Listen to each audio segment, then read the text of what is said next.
Kolkata high court ने पश्चिम बंगाल के हिंसा प्रभावित मुर्शिदाबाद जिले में केंद्रीय बलों की तैनाती जारी रखने पर गुरुवार को आदेश सुरक्षित रख लिया है। हाईकोर्ट ने सुझाव दिया कि राष्ट्रीय मानवाधिकार आयोग, पश्चिम बंगाल राज्य मानवाधिकार आयोग और राज्य विधिक सेवा प्राधिकरण से एक सदस्य वाला पैनल हिंसा प्रभावित इलाकों का दौरा करे।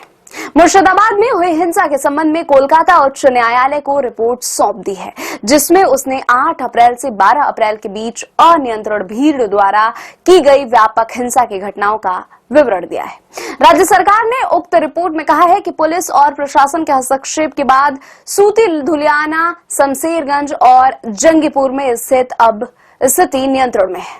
न्यायमूर्ति सोमेन सेन और न्यायमूर्ति राजा बसु चौधरी की खंडपीठ के समक्ष पेश की गई रिपोर्ट में कहा गया है कि मुर्शिदाबाद जिले के जंगीपुर के सभी थाना क्षेत्रों में वक्फ अधिनियम 2025 को लेकर 4 अप्रैल से प्रदर्शन शुरू किए गए थे।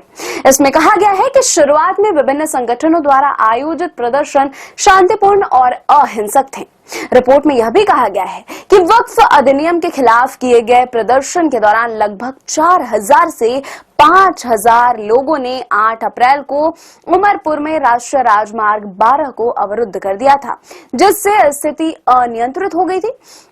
इसमें यह भी कहा गया है कि प्रदर्शनकारियों ने पुलिसकर्मियों पर ईंट पत्थर फेंकना शुरू कर दिया तथा जान से मारने की नियत से उन्होंने पुलिसकर्मियों पर लाठी, हंसुआ, लोहे की छड़ों और घातक हथियारों से हमला भी किया। रिपोर्ट में कहा गया है कि उपद्रवियों ने एसडीपीओ जंगीपुर की ग्लॉक पिस्तौल भी छीन ली थी, जिसमें 10 गोलियां भरी हुई थी।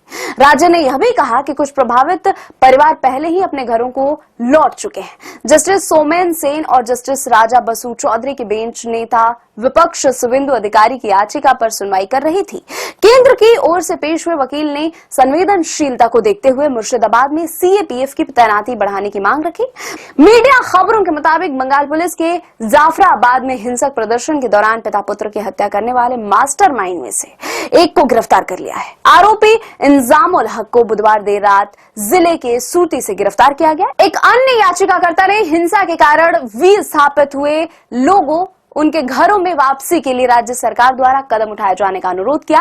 केंद्र की ओर से पेश वकील ने अदालत के समक्ष अनुरोध किया कि मुर्शिदाबाद में सीएपीएफ की तैनाती को जिले की जमीनी स्थिति की संवेदनशीलता को देखते हुए कुछ समय के लिए और बढ़ा दिया जाए। मुर्शिदाबाद के उपद्रवग्रस्त सूती, शमशेरगंज, धुलियान इलाकों में फिलहाल केंद्रीय बलों की लगभग 17 कंपनियां तैनात हैं। उच्च न्यायालय ने शनिवार को शांति बहाली के लिए जिले में सीएपीएफ की तैनाती का आदेश दिया था।